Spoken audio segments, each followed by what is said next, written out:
Hi everyone, my name is Angel and I've been a dietitian since about 2012, and I'm glad you're here with me today because we're making weekend waffles that will serve the whole family, adults, older kids, and little ones that may have already started to eat solids from 6 to 12 months. Now, before we go ahead and get started, I just wanted you to know that all of the content shared today is for general education and entertainment purposes. It's not meant to replace the advice of healthcare providers that you may be seeing. In fact, if you are dealing with any health-related issues and need customized advice, please speak with a medical health care provider because they will know you best. And I hope that you enjoy the time that we have here together because waffles are a family favorite in this home. And in fact, my mom used to really enjoy waffles as well. I have very fond memories of us going to White Spot, which is a local family restaurant, to enjoy that with some whipped cream and strawberries and all that. And today we're just here to make a slightly healthier version should your family choose to kick up the nutrient density of a family favorite of yours. All right, so the first thing we're gonna make are flaxseed waffles, and I actually got this recipe inspiration many years ago from someone who posted on All Recipes. So I apologize, I don't remember the original author, but I do want to give credit where it's due. I didn't create this, but I've just sort of adapted it for myself. So I'm gonna gather the ingredients, and I realize that I can make waffles from scratch, but as a busy working mom, I have to say it really helps to use mix every now and again. And so moms, if you're curious about how I'm gonna adapt this to older kids and whatnot, stay tuned because I am gonna show you how one meal can be converted to match hopefully your family's needs as well. Okay, so I do need mix. I need the flaxseed, of course. And then I'm also gonna grab some eggs and milk from the fridge. So for this recipe, I only need 2 eggs, so that's all I'm gonna grab. And then because I don't like keeping the entire jug of milk out for too long, I'm actually gonna just speak to the milk first, probably. So these are all of the ingredients that I need to make these waffles. But before the milk goes bad from being on the counter for too long, I'll just show you quickly. So what I have here is actually plain lactose-free milk. It's 1%. And many people live with something called lactose intolerance, which is where our bodies don't make enough of the enzyme called lactase in sufficient quantities to help us break down lactose, which is a milk sugar naturally present in dairy products. And so this is definitely plain milk, but what they've done, if you look into the ingredient section, is right here, it will say partially skimmed milk, because it's 1% in this case, lactase, which is the enzyme that my body is not producing enough of, and therefore it's giving our bodies what our own bodies are not making enough of to help break down the lactose milk sugar. And in Canada, where I am from, we also fortify the milk with vitamin A and vitamin D3 to help support better health. Now, why I want to share all those nutrition facts with you is maybe because you have lactose intolerance, but also to just showcase that, you know, if you are somebody, I'm just grabbing a measuring cup as we speak here. If you are somebody who likes sweet things, but is trying to maybe reduce added sugar intake, this is kind of an interesting way to do it because lactose-free milk, believe it or not, actually tastes a little bit sweeter than natural milk. So I'm just gonna multitask and pour 1 cup here, because that's how much I need in this recipe. And the reason why this lactose-free milk tastes sweeter than plain milk, even though there's no added sugar in there, is because the lactase enzyme breaks up that lactose milk sugar into the 2 compounds. So it breaks it up into the glucose and galactose compounds, which are naturally sweeter. And so when you drink this milk, you know, whether you're an adult, whether you're a child, you're going to be pleasantly surprised that, wow, like it really tastes quite different. So it kind of helps people who need to have sweeter things but trying to cut down on added sugar to still have something that has no added sugar but slightly sweeter. So you can totally enjoy this even if you have no lactose intolerance. And welcome to Ab, I think, who's joining us from Tennessee. It's lovely to see you, and thank you for spending your Sunday with me. All right, so without further ado, I want you to know that this is pretty quick and hopefully simple and straightforward. Now, I have this super huge kind of container here, and like Krusteaz has been around for a long time. I am pretty loyal to Costco, and so I think I bought this when it was on sale. Now, what I am looking for, and my big, this is real life. I didn't bother to make things really neat and tidy because real life is sort of what I'm going for. I don't want to be all showing you a part of life that's kind of unrealistic for me. So, all right, what I'm gonna do is I'm just gonna grab a 1 cup measure. Now, obviously you can follow the package instructions of your pancake or waffle mix, but I've just used this so many times that I kind of know exactly what I need. So in here, I'm gonna add 1.5, 1.5 cups of this pancake mix. And in the past, I've also done this with the Kodiak protein waffle mix. I think that Costco is also selling because I like to try new things. And it turned out just as well. I think because that particular mix had the protein powder added to it, the result was a little bit less fluffy, a little bit more denser tasting, but my kids and I didn't mind, and my kids are old enough to have that, so it was fine. All right, so I've got 1.5 cups of mix, and then here, because I just bought this ground flaxseed yesterday, I'm gonna add 1/2 cup of this. Now I want you to know that people who are vegetarian or vegan, or even if you're not, you're just choosing to add more fiber into your diet, ground flaxseed is a great way to do it, because second to chia seed, ground flaxseed is one of the simplest ways to add more fiber and more omega-3s into your diet. Now, kids, at least my kids, don't always like high fiber things, like especially whole grain bread or whole wheat bread, and they may not necessarily want omega-3 rich foods such as fatty fish, and they may not be a huge fan of things like walnuts or whatnot. But ground flaxseed, when you mix it into quite a carby rich item, it tends to actually be quite well received. And you don't always have to tell your kids exactly what goes into every single recipe. Now, I'm not saying you're gonna lie to them, but you don't always have to say everything. And just see if they like it first. And if you so wanted to reveal the secret ingredient, that's totally up to you. All right, so I just stirred it together, and then all I'm gonna do is crack 2 eggs. And another way to get omega-3s is you can buy omega-3. You can buy omega-3 eggs, and you might be wondering, well, how do they make omega-3 eggs? They actually feed flaxseed to the chicken, and then the chicken then lays the egg, and the omega-3s go into the egg. So these ones just happen to be regular large eggs, but omega-3 eggs actually have a deeper, slightly more orangey color to them. And so that's something that you can explore if you wanted to add more omega-3s to increase your anti-inflammatory nature of your food intake. Okay, so I'm just gonna add the milk, and I'm just gonna stir it up. Now, I realize I can use a whisk, but because I'm also the person who does most of the dishes, I'm just gonna see how this goes, and if I need to, I'll convert. But like, for example, if my kids were here with me right now, this is totally a step. It's gonna turn on my waffle iron here.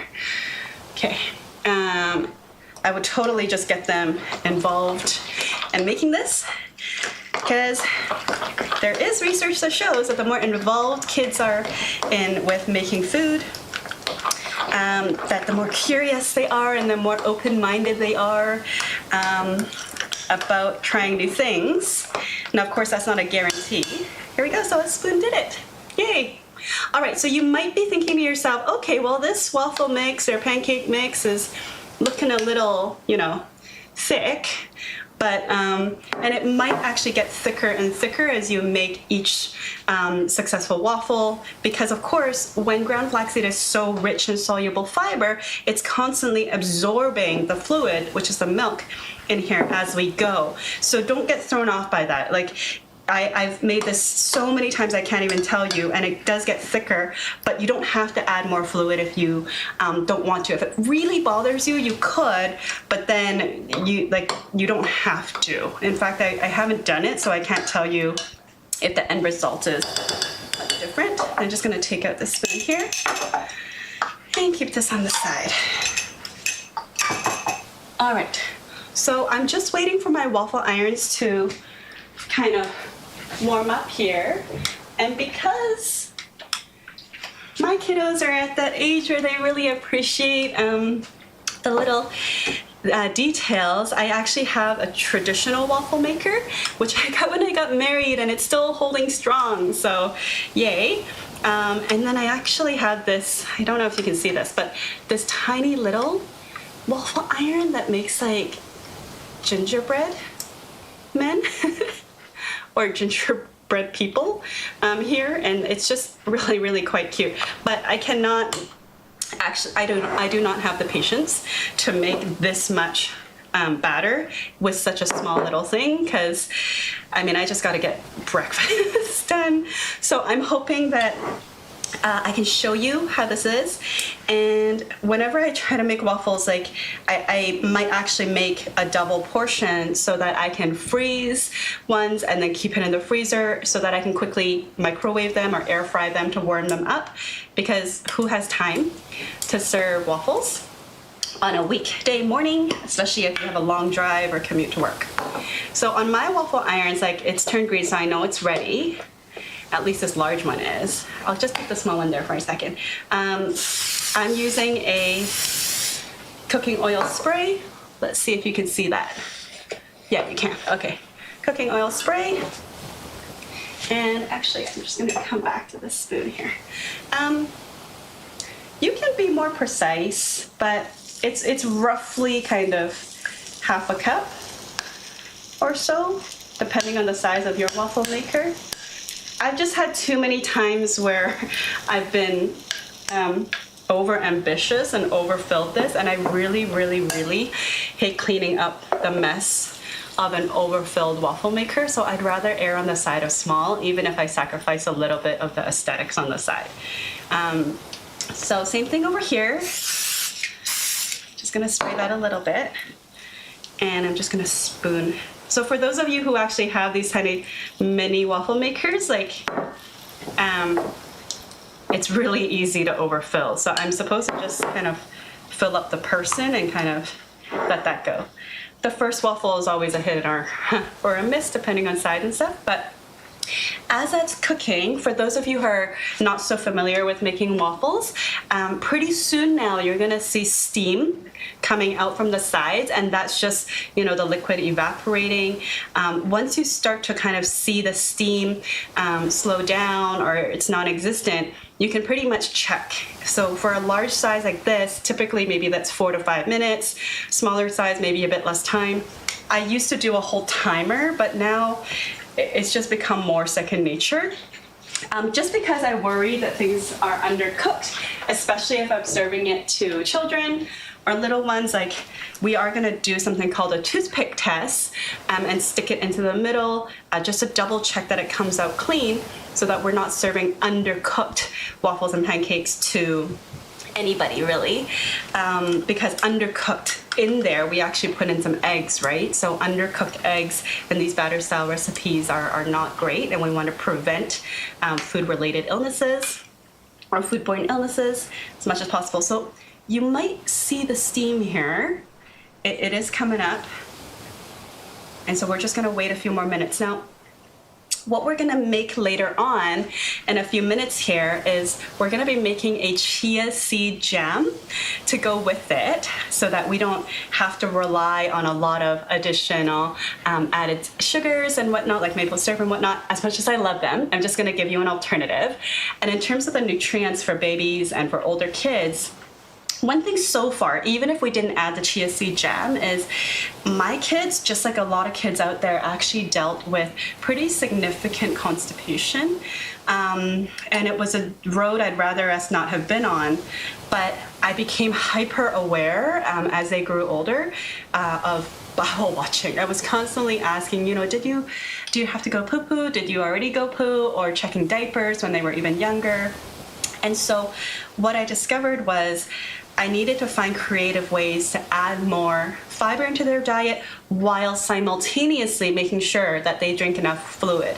Because while it's really easy for us to harp on the fiber, if we suddenly increase a lot of fiber into children's diets or even our own diets, all that extra fiber is supposed to gather the fluid on our intestines or scrape the sides of the large intestine and help us with constipation and diarrhea, both things. But if we don't at the same time increase the fluid intake, we can actually create issues of gas and bloating no matter what age we are. And so if that's an issue that your kids or you are dealing with, I would say enjoy these flaxseed waffles if they work for your household, but also be mindful that you're gonna have some additional water, maybe enjoy it with a cup of lactose-free or whatever milk of choice you prefer, and add both. So I'm noticing that the steam level is kind of going down a little bit, but it's still present. So it's probably almost done. So right now I'm gonna show you, if I am making this for a bunch of people, I obviously don't wanna just serve a couple people and the other people are twiddling their thumbs. So we're just gonna have a common plate. And nobody really likes soggy waffles. My son, who's in grade school, actually said, Mom, I learned a new acronym for learning like Northeast, Southwest. And then he says, never eat soggy waffles. So yeah, I guess I took the hint. He doesn't like soggy waffles. Okay, so we're gonna lift this up right now. Just testing, I don't know for sure. Okay. So it's looking pretty good. Now, toothpick test means you just take a clean toothpick, not one you've already used.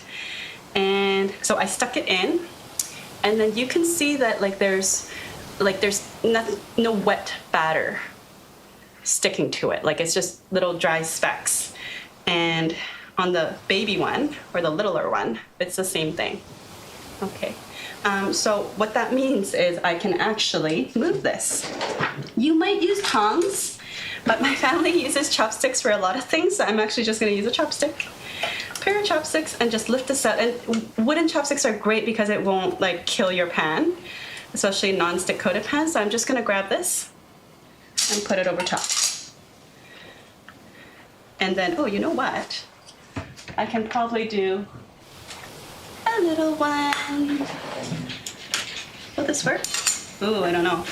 Maybe not this. Okay.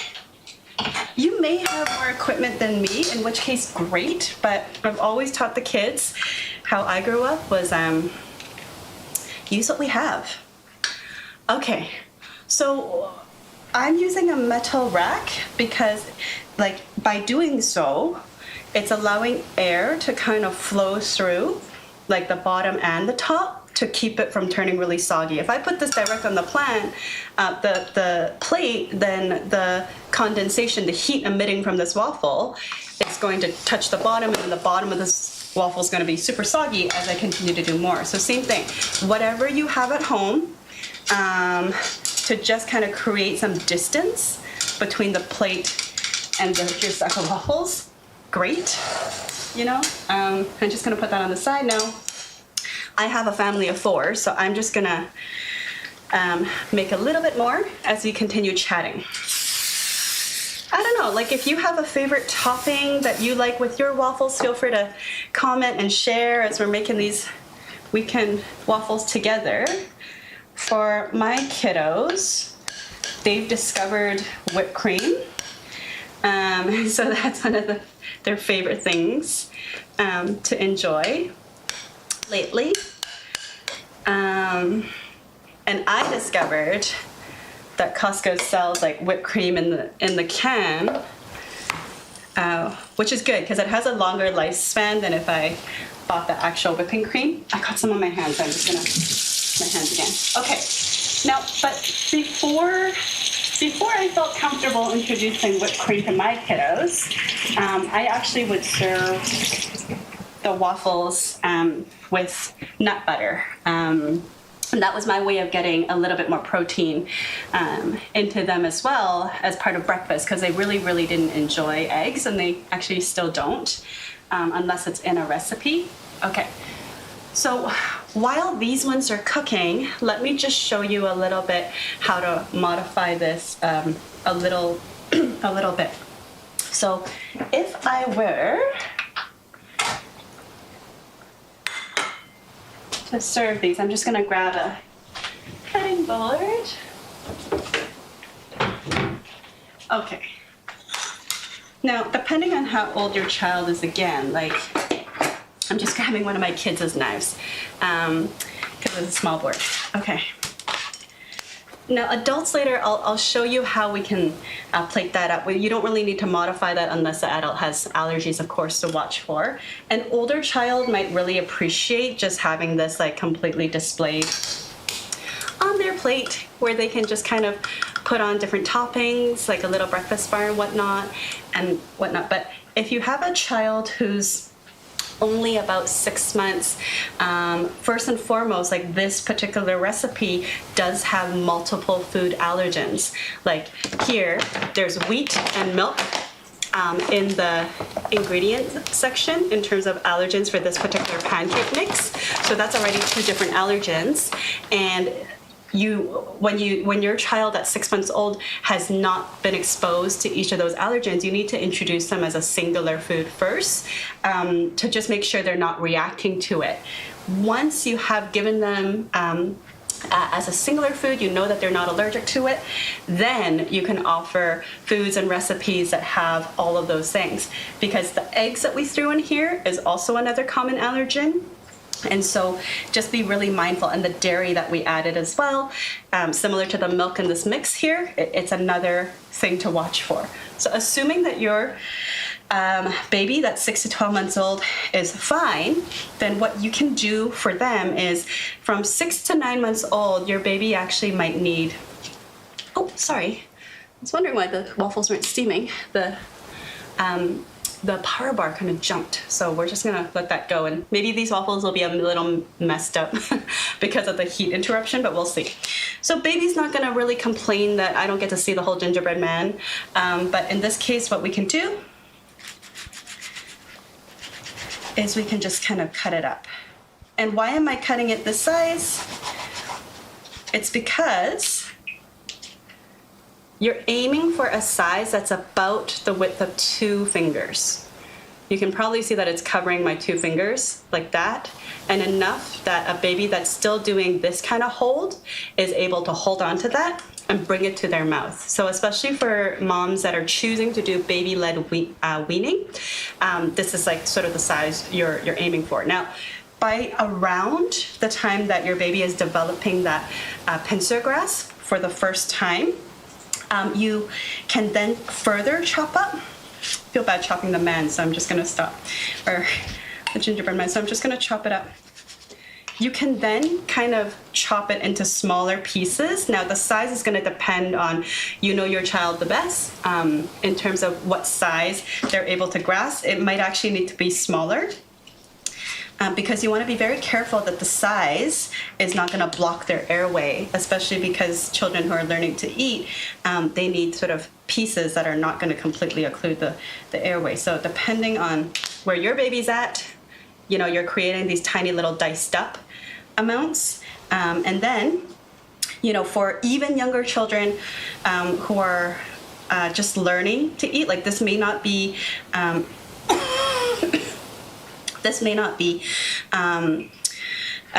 most favorite thing that they enjoy. So just kind of watch for that. Okay, so that's in terms of like this. I'm just gonna take a quick peek to see like what's the situation on these waffles, because there was a bit of that heat interruption, because this is real life. Okay, so okay, toothpick test going in. Okay, they're fine. Okay, so once the waffles are kind of cooled down, that's all the waffles I'm gonna make, so I can show you other things, because you get the idea.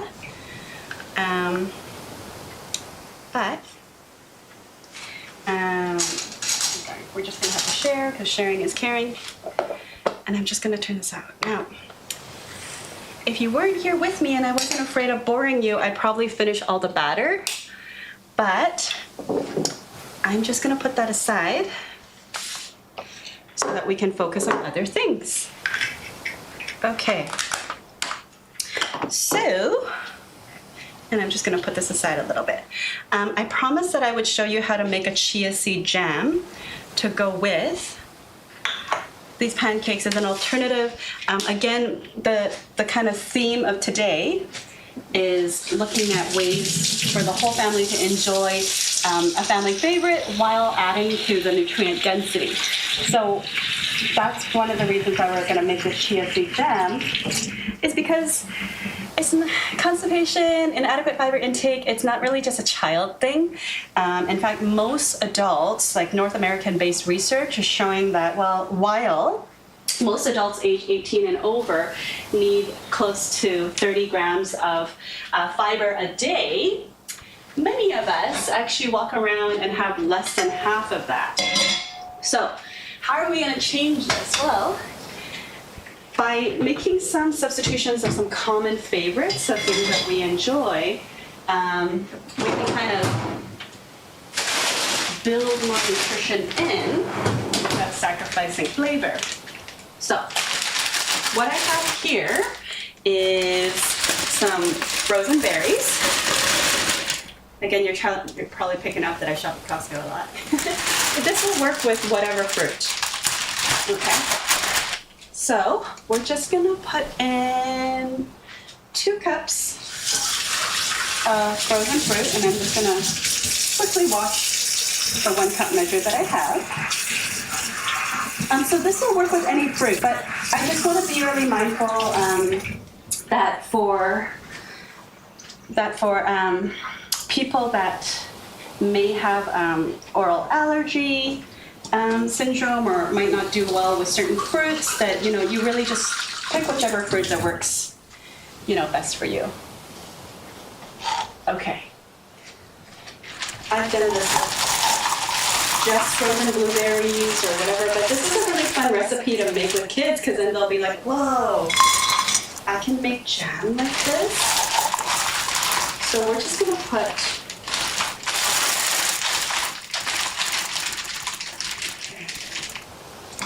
2 cups of these frozen mixed berries, and I'm just gonna turn it to about medium. Now, I'm just gonna add a tiny bit, like maybe just like a swirl of water into there.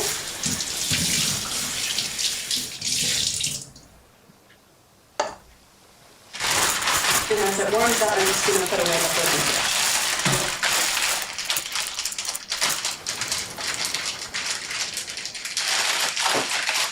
Because frozen fruit has moisture in them already, you don't actually have to add too much. In fact, some people might make this and not even add any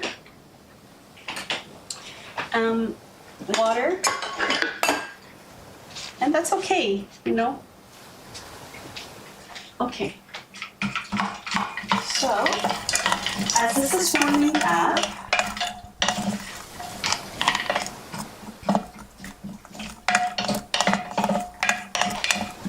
I'm just gonna grab the chia seeds and then come over this way. Okay, so I'm gonna let that go. Now, for those of you who are not so familiar with using chia seeds, they can get everywhere. As you can tell, I'm trying to clean as I go. Okay, so chia seeds they look like this. Okay, I don't know if you can see that, but it's really, really tiny. Just these tiny little black specks of stuff, like the size of black sesame or even smaller. And contrary to what some people think, you actually don't need to cook it. Like you could just simply sprinkle this onto plain yogurt. You can sprinkle this into anything you're just consuming right away. But lots of people like making it into pudding or adding it to smoothies. So just know that that's okay. Now, sorry, I'm getting distracted. I'm gonna add, let me go back here. So you can see that water is being released from the frozen fruit. And I do want it to soften up a little bit further before I add the chia seeds. So I just up the heat a little bit. And with a wooden spoon or whatever device you have, you can mash that fruit down, because jam that you're probably used to having doesn't have these like whole pieces. So we're just trying to break down the fruit a little bit here, and you can see that beautiful vibrant color coming out. It's amazing. Now, different colors of the rainbow actually contain different phytonutrients, and so it's really important that from an early age, we introduce color to kids, because a lot of our food habits as adults are shaped by what we had as children and how we grew up. And a lot of times, if we have a very unintentionally low variety kind of diet, it can actually sort of shape our willingness to explore new things later on in adulthood, or we may then struggle with food textures or food flavors later on. It wasn't because, I strongly believe that all parents do the best that they can, and at least I know that to be true of my own parents and of all the parents I've had the honor and privilege of working with. And I believe that education is sort of the key to helping us constantly be better versions of ourselves. Okay, so you can see that the fruit is breaking down. The raspberries, blackberries have definitely almost dissolved. I'm gonna bring the heat down a little bit, back down to medium, and this is the stage where I feel comfortable adding 2 tablespoons of chia seed. Okay, so 2, okay, that's pretty easy to remember so far. 2 cups of frozen fruit, 2 tablespoons of chia seed. As distracted as I get, I never want to accidentally tip over my chia seeds because I will just spend the next 3 hours trying to clean all of it. Okay, so as you stir in the chia seed is incredibly rich in soluble fiber. And again, fiber is something that adults and children do need to have more of. So if you're kind of a toast and jam kind of person in the morning, this is a great way to kind of up the fiber using what is traditionally a condiment. Okay? Now, as this cooks a little bit further, I'm just going to cut it down to simmer. As this cooks, we're going to add even a little bit more to up the flavor profile as well as the nutrition. So we're always talking about how do whole foods get built in a very real life practical kind of way. Okay. Sorry, Master 801 says for your content that is reran every 4 hours. Oh, we're live. We're live. Sorry, like I'm trying to I don't know, maybe I need to check my eyes. We're live right now, but it will, the content is always recorded, so you can always watch again at a time that's convenient for you. Okay, so I know that the pot is on simmer. I'm just going to add a little bit of fresh lemon. So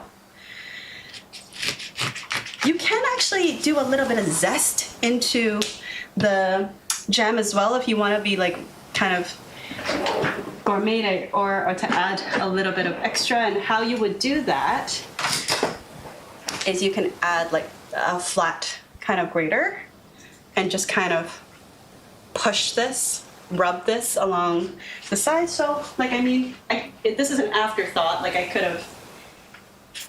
have done this before I cut the lemon in half, but again, c'est la vie. So I'm just gonna create a little bit of the zest in to make it pretty, and a lot of those natural oils on the skin of citrus fruits is what just makes so many things so wonderfully delicious. So again, I'm not being too picky about how much or how little. So that's in, and then I'm just gonna add a squeeze of fresh lemon. And I think that'll brighten it up, add some naturally occurring vitamin C, which has antioxidant properties. And that's it, and it smells wonderful. If my home can smell like fresh lemons all the time, that wouldn't be a terrible thing. Okay, so now of course, you can actually leave this to cook further, but I know that I don't have to, because as chia seeds get exposed to any liquid, it will continue to swell. So we can actually just turn off the heat, and I'm going to show you over on the other side what we can do. So over here, as it cools down, it's actually going to get thicker and thicker, and I know some people like to, at this point, sort of transfer it over, put it in the fridge, keep it for a couple hours, and then maybe serve it later or the next day. But my family likes warm things, so we actually don't mind just kind of having it right like this. So how are we going to kind of put this all together? Well, let me show you a couple options. I'm trying to debate what might be the best kind of thing to show you. Okay, first things first, before I forget.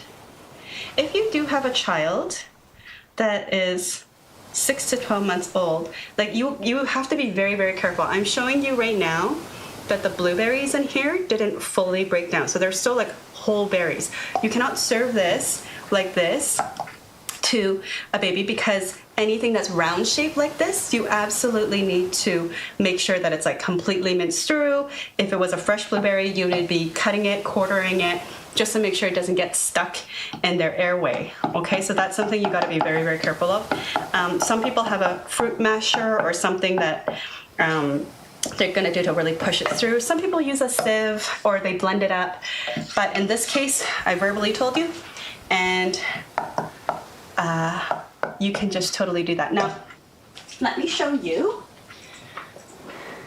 Okay, so I guess I don't know what I don't know in terms of how much jam your family goes through, but because this is kind of fresh made, it's not gonna be like a store-bought jam where you can just leave it for months in your fridge. You do wanna try to consume it in the fridge within a week, if it lasts your family that long. But if you don't, then these are the baby cubes that actually my 6 and 8-year-old used when they were babies, and I still kept them because I still think they're super useful. These are those baby cubes, and they're 2-ounce portions. You can actually use them for all sorts of things. So right now, I can actually portion this in, and I can throw this into the freezer, and that way I will have homemade chia seed jam that will last in the freezer for 3 months, and I can just take this little cube and microwave it later and use it, because I don't always have the time to make chia seed jam, such is life. So I'll leave that on the side to cool down a little bit before I put it in the freezer. Now onto plating. So Okay. I feel like it's a, okay, so it doesn't matter how you choose to do it, but I'm just gonna put this flaxseed waffle from the center. And I just told you that my family likes to have whipped cream. So we're gonna do it one way to kind of show you how the final product would look. Okay. Okay. Ooh, okay. All right. So like, I don't know, to make it fun, I don't like covering up the face of the gingerbread person, so maybe a little bit like that. And then I would just add a dollop of this chia seed jam on top. And so you would get the sweetness of the fruit in there, the tartness of the squeeze of lemon. If you think this is too tart for you after you taste test it, you can add a little bit of sugar as you're putting it together. You could also add honey if that's your preference, but if you are serving this to an under 1 year old child, you cannot add honey. And I couldn't be more serious, because babies under 1 year of age actually have a underdeveloped immune system and digestive system, and they're at risk of something called infant botulism, which is something that if they were to eat anything with honey, that greatly increases their risk. So please do not serve honey, whether it's honey that you added like this and you're like, oh, shouldn't it be okay because it's cooked? No. Raw honey, cooked honey, pasteurized honey, unpasteurized honey, whatever kind of honey, you cannot serve it to babies under 1 year old, okay? And so just be mindful. If you're worried about accidentally forgetting, then don't sweeten with honey with things that you're cooking with. Just sweeten with regular sugar or any other things to sweeten. Okay, so this is the waffles. And something else I wanted you to know is that, you know, my family actually really enjoys adding nuts to things. But in terms of, there we go. In terms of how you would do this is, assuming your family doesn't have nut allergies, like we prefer to buy like unsalted nuts, and you could just sort of sprinkle that on top. And you just have to be mindful that if you're serving this again to a child, you cannot give whole nuts. So how you would modify this, like say this is your toddler or child plate, right? How you would serve this is, again, depending on the size, like we went over that just now. Like you're not gonna sprinkle this on top because that's a complete choking hazard. But instead, what you can do is you can buy natural, smooth peanut butter. So those are two keywords you need to look for, because natural means that there's no, well, in Canada, you do have to look carefully. Like natural peanut butter means that there's no added sugar or salt. So when you go to the ingredients, it should say the only thing that should be on there should be the nut. So in this case, it says dry roasted peanuts. The other thing is that smooth is really important. You cannot serve chunky peanut butter to a baby under 1 year old, because those tiny little chunks are not suitable for them. So smooth, natural, and what you're gonna do is you cannot give babies huge dollops of peanut butter, because you can see like it's gloppy, and like that glop, if they just kind of like put it in their airway, that could be really quite dangerous. It's another choking hazard. So how you're gonna modify this is you're just gonna grab a little bit, and maybe that's even too much. And if you're, again, doing the baby-led weaning and you're thinking baby's gonna grab it like this, you're just gonna apply it so it's this super thin layer. Like there shouldn't be globs. Okay, super thinly spread. Is this gonna be messy? Yes. Yes, it's gonna be very messy. Are you gonna have to clean baby's hands with soap and water very well after? Yes. But starting solids and getting them to enjoy new foods and textures, like it's all worth it. Okay, so that's how thinly spread it is, okay? And so then they're gonna grab it, be able to bring it to their mouth. And again, nuts are a common food allergen as well, so just make sure that they can actually have it. And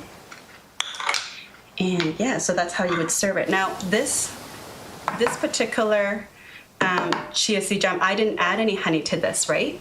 So I can actually do one of two things. I can actually add a little bit of this, being careful that I'm not giving a whole blueberry there. I can just actually add a little bit onto here and just kind of spread it on.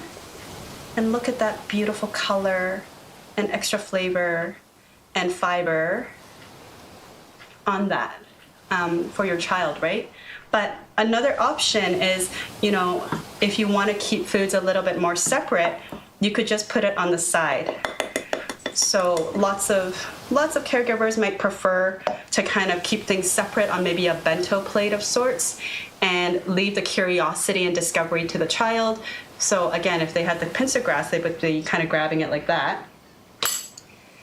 And maybe just let them decide if they're gonna, you know, touch it a little bit before they kind of put it in their mouth. So those are all options. I probably wouldn't give babies the whipped cream because added sugar, it's one of those flavors that as human beings, we don't really need to train ourselves to like added sugar. It comes very naturally to us. Whereas other flavors, we may need flavors and textures. We may need more exposure to build that in. And so I guess I don't want to I want you to consider sort of allowing your child to enjoy the natural flavors and textures of foods as much as possible. Although that's sort of something to bear in mind that in the early days, like 6 to 9 months, you really want to give foods more in the natural state. And then 9 to 12 months, the goal kind of shifts to as they get towards their 1-year-old birthday, you're trying to get them to enjoy more family meals, more table meals. And by 1-year-old, really, hopefully they're just enjoying what the rest of the family is having so that you're not sort of being a short order cook. All right. So that's kind of what I had planned for our waffle weekend, but I want to show you one additional thing that you can do to make this family brunch a little more special. Okay, so I'm just going to put some things aside to create a bit of space. Now, you know, let me know if you like coffee. Like, I personally really like coffee, but my husband doesn't. And so one thing that I've learned to make that we both really enjoy actually is matcha lattes. And so as a coffee alternative to our lovely weekend waffle breakfast time is matcha lattes. And so matcha actually has caffeine as well. It's green tea. Sorry. Oh, sorry. Let me put that away. I will use up the rest of this butter for people who are wondering if I'm just going to waste food. I was brought up to never waste food.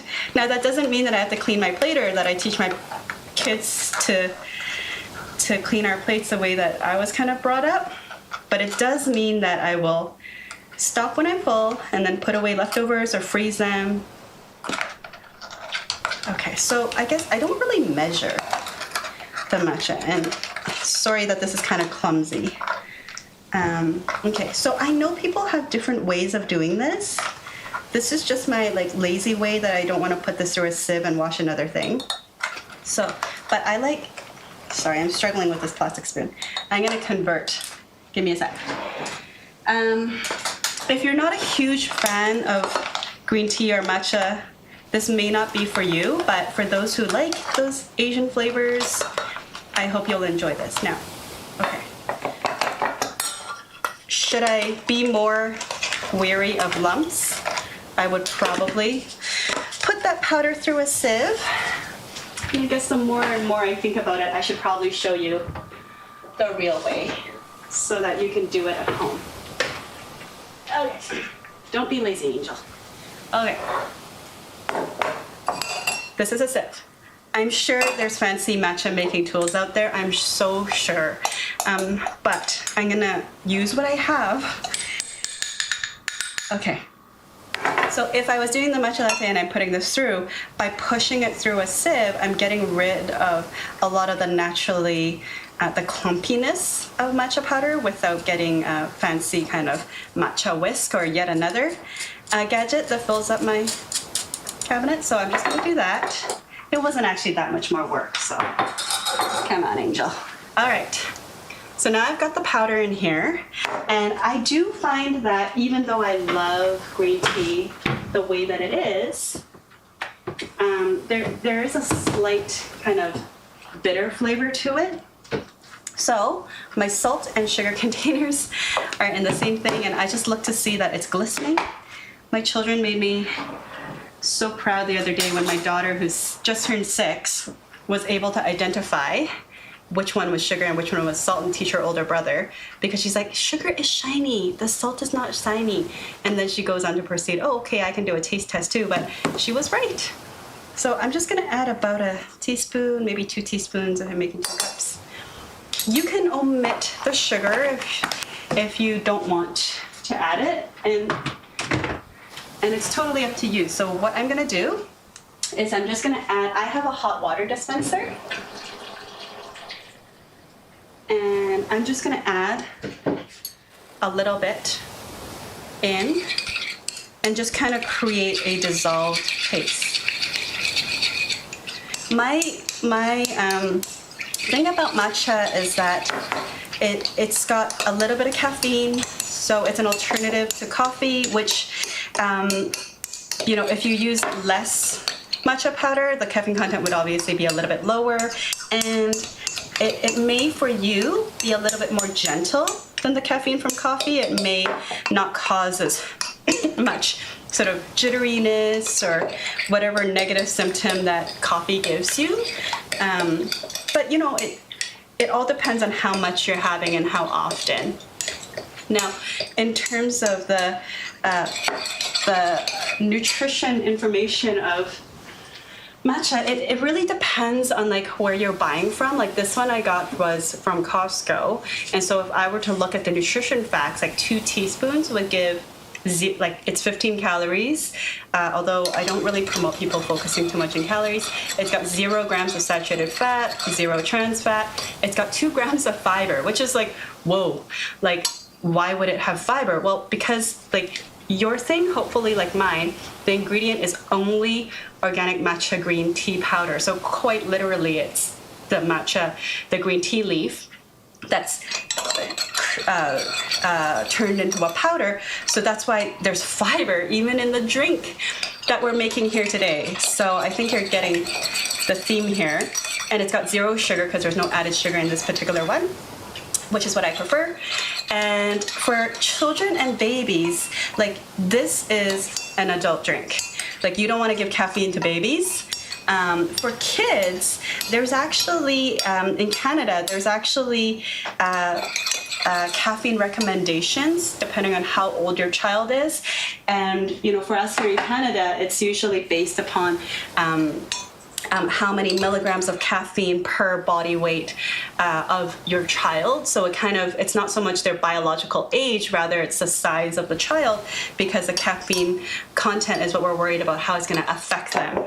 So you do want to follow sort of wherever your country is in terms of their caffeine guidelines, but older kids, okay, we're talking kids that are at the very least attending elementary school. But older kids, like preteens, teenagers, the older they grow, the more caffeine they're able to have without adverse effects. And so you can tell from the mixing that there's no lumps because we did the sieve. It's completely dissolved, so it just becomes this like green liquid. And because we like our matcha lattes hot, but I don't want to invest in one of those fancy kind of milk throffers or things, because I honestly have too many gadgets, I'm just going to free pour this to about 2 cups or whatnot of the lactose-free milk. And remember that the lactose-free milk is also sweeter, like I just shared with you earlier today. So even though I just added 2 teaspoons of white refined sugar, between that and the lactose-free milk, this should taste plenty sweet for me and my husband's taste buds. Now there's 2 things I can do. I can either wash another pot and put that on the stove, or I can put it into a microwave and let that do the work for me. Okay, which in this case, I have enough dishes to wash. I'm just gonna let it microwave, and then I'm gonna pour it out and show you. Now, at this point in time, let me just highlight a couple things, is that I know I mentioned months and, you know, abilities. All babies are different. So I don't want you to feel pressure that, oh, my baby is 9 months old now, and you know, they're not quite doing the pincer grasp yet. It's okay. You know, if you're worried about developmental milestones, talk with your pediatrician, talk with your healthcare provider, and to just see, you know, is there a cause for concern?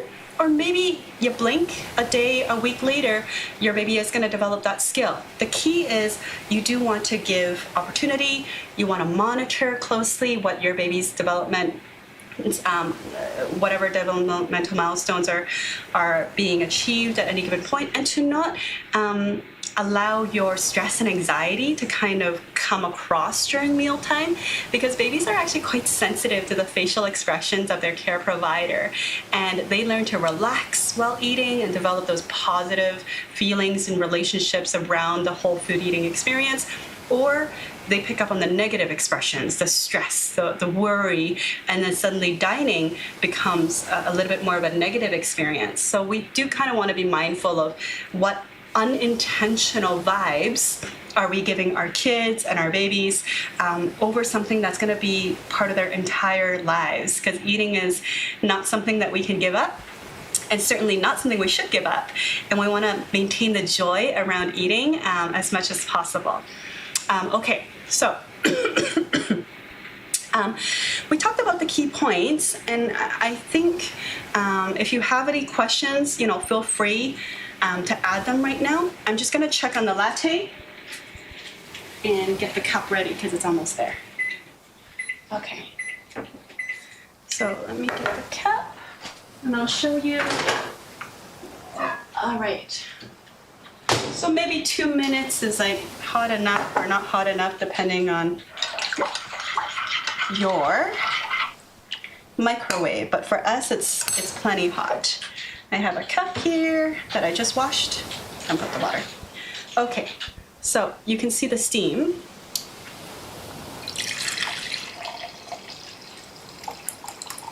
I'm just gonna fill it to the top.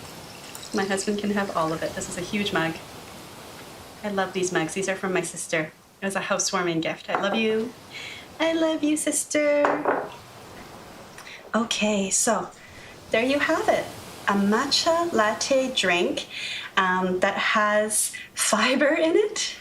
And, you know, I just hope that you really like all of the little pieces that help you bring a little bit more fiber into your weekend breakfast. Okay, so somebody asked here, how often do you do these live workshops? I guess to be very honest with you, I'm gonna try to do them 3 or 4 times a week. We're trying to anchor down a schedule that's doable for our family, but I'm hoping to do one tomorrow. So if you happen to have time, feel free to join us. If you don't, you can always watch the pre-recording, and I have 2 other videos there for you to watch right now, or maybe by the time you're watching this, there's plenty more. So I hope to see you more often. And all right, so without further ado, I think that's all the content that I have for you today. Thank you so much for joining, and I hope you have a wonderful day. See you next time.